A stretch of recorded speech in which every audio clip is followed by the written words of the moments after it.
12व्या शतकामध्ये या पृथ्वीवर स्वर्ग निर्माण केला, सुंदर असा स्वर्ग निर्माण केला.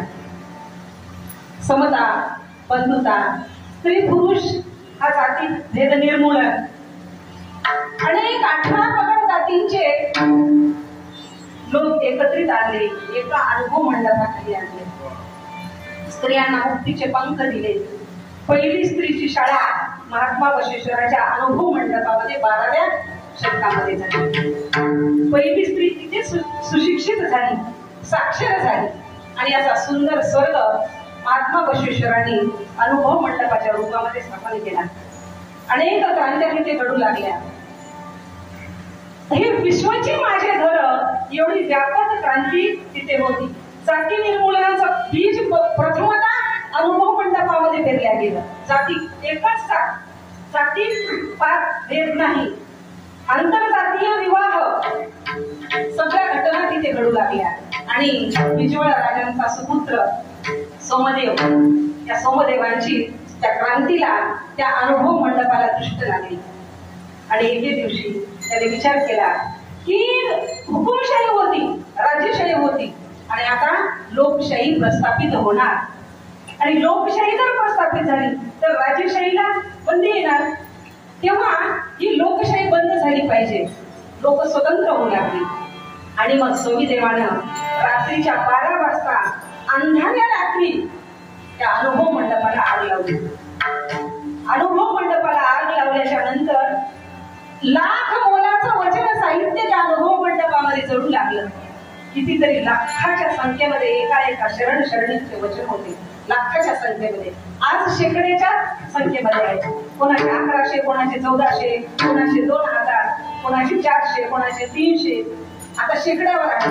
पण लाखाच्या संख्येमध्ये एका शरण शरणींचे वचन साहित्य त्या अनुभव मंडपामध्ये जळून खाक होऊ लागले. माता आईसाहेब निलांबिका महात्मा बसवेश्वरांची पत्नी, क्षत्रिय कन्या होती, एका महान मंत्र्याची मुलगी होती. तिला घोडेस्वार येत होतं, तिला तलवारबाजी येत होती.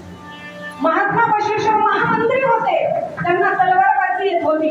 घोडा असा वेगानं, वाऱ्याच्या वेगानं घोडा पडत होता. मडिवाळ माची बलदंड शरीराचा महापुरुष होता. बलदंड अशी हातामध्ये तळपती तलवार असायची. आणि रस्त्याने जाताना सगळे घरामध्ये पळून जायचे. कोणावर अत्याचार जर होत असेल, कोणावर अन्याय होत असेल तर लोक राजाकडे जात नव्हते, मडिवाळ माचीकडे जात होते. आणि मडिवाळ माची त्यांना शिक्षा करायचा, ज्यांनी कोणी अत्याचार केला अशांना. इतका शूरवीर मडिवाळ माची होता. त्याच्या काखेमध्ये वीरघंटा होती. तो येत असलेला ती घंटी वाजली की चुड्याच्या लोकांमध्ये राहायची. घराच्या बाहेर यायची ताकद कोणाची नव्हती. चन्नबसवेश्वर महान होते. सिद्धरामेश्वर एकापेक्षा एक शूर आणि वीर त्या अनुभव मंडपामध्ये होते.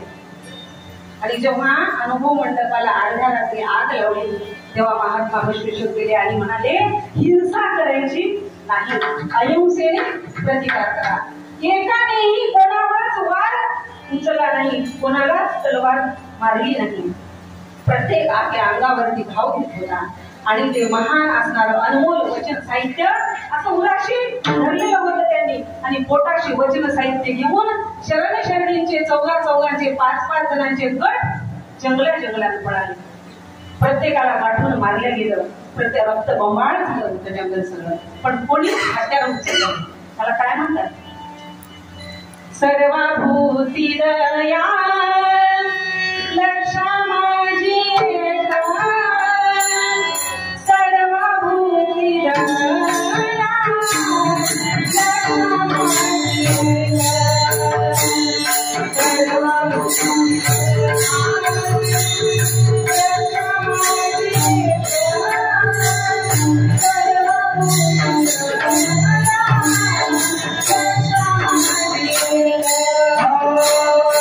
Oh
सर्वभूती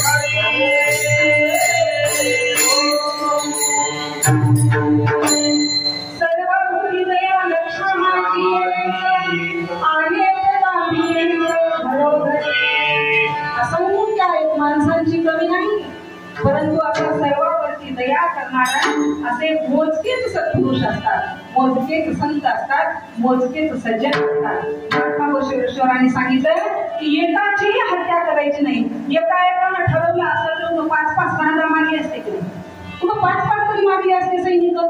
एकाही सैनिकाला मारलं नाही. स्वतःच्या अंगावरती तलवारीचे घाव घेतले, झेलले, जंगल रक्तबंबाळ झालं आणि अनमोल वचन साहित्य हिमालयाच्या पोटामध्ये शरण शरणीनं दडवून ठेवलं.